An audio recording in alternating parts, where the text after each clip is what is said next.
നമസ്കാരം, ഇത് one India Malayalam. എത്രയൊക്കെ വിശ്വാസമില്ലെന്ന് പറഞ്ഞാലും പലപ്പോഴും ഹസ്തരേഖാശാസ്ത്രത്തിൽ വിശ്വസിക്കുന്ന ചിലരെങ്കിലും നമുക്ക് ചുറ്റും കാണാൻ കഴിയും. കയ്യിലെ രേഖകൾ നോക്കി ഭൂതവും ഭാവിയും പ്രവചിക്കുന്നവർ നമുക്ക് ചുറ്റും ധാരാളമുണ്ട്. ഹൃദയരേഖ ആരംഭിക്കുന്നത് ചെറുവിരലിനോട് ചേർന്നാണ്.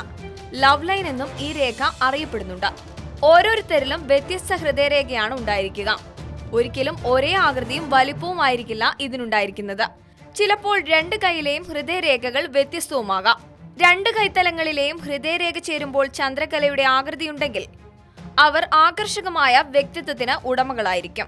ഇവരുടെ കയ്യിലെ അർദ്ധചന്ദ്രാകൃതി അതാണ് സൂചിപ്പിക്കുന്നത്. ഇവരുടെ വിവാഹ ജീവിതം സന്തോഷകരമായിരിക്കും. സാമ്പത്തികമായും ഇവർ ഉന്നതിയിലെത്തും. മാത്രമല്ല, വിദേശ രാജ്യങ്ങളിൽ ജീവിക്കാനുള്ള ജീവിത സാഹചര്യമായിരിക്കും ഇവർക്കുള്ളത്. ഇരു കൈകളും ചേർത്ത് പിടിക്കുമ്പോൾ ഹൃദയരേഖ നേർരേഖയാണെങ്കിൽ അവർ ശാന്ത സ്വഭാവക്കാരായിരിക്കും. മാത്രമല്ല, മാന്യന്മാരും ദയുള്ളവരുമായിരിക്കും. ഒരുമിച്ച് ചേരാത്ത ഹൃദയരേഖകളാണ് നിങ്ങൾക്കുള്ളതെങ്കിൽ മറ്റുള്ളവരെ കുറിച്ച് ആലോചിച്ച് ബുദ്ധിമുട്ടാത്തവരായിരിക്കും ഇക്കൂട്ടർ. മറ്റുള്ളവരുടെ അഭിപ്രായത്തിനേക്കാൾ സ്വന്തം ഇഷ്ടങ്ങൾക്കും അഭിപ്രായങ്ങൾക്കുമായിരിക്കും മുൻതൂക്കം നൽകുക. വിവാഹകാര്യത്തിലും പലപ്പോഴും ഈ വ്യത്യാസം കാണിക്കും. പ്രായത്തിൽ മുതിർന്നവരെയായിരിക്കും ഇവർക്കിഷ്ടം. സൗഹൃദത്തിന്റെ കാര്യത്തിലും അങ്ങനെ തന്നെയാണ്. ഇനി നമുക്ക് വിവാഹരേഖയെക്കുറിച്ച് നോക്കാം. ഹൃദയരേഖയ്ക്കും ചെറുവിരലിനും ഇടയിലാണ് വിവാഹരേഖകൾ ഉണ്ടാകുന്നത്.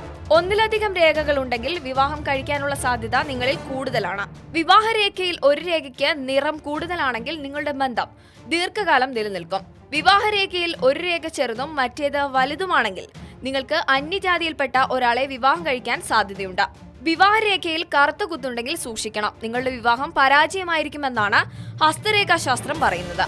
ഇക്കൂട്ടർക്ക് വിവാഹമോചന സാധ്യത വളരെ കൂടുതലുമായിരിക്കും. ഇനി എല്ലാവരും വിവാഹരേഖയും ഹൃദയരേഖയും നോക്കാൻ തയ്യാറായിക്കോളൂ. അടുപ്പമുള്ളവരുടെ കൈയും നോക്കാൻ മറക്കണ്ട. ഈ റിപ്പോർട്ട് ഇഷ്ടമായെങ്കിൽ share it, like it and subscribe to one India Malayalam.